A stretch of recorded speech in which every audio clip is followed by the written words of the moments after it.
Choose the given sample company.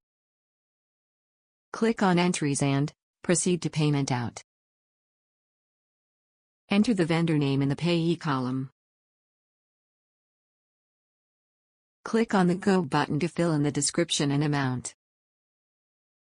Select Now to assign payment immediately.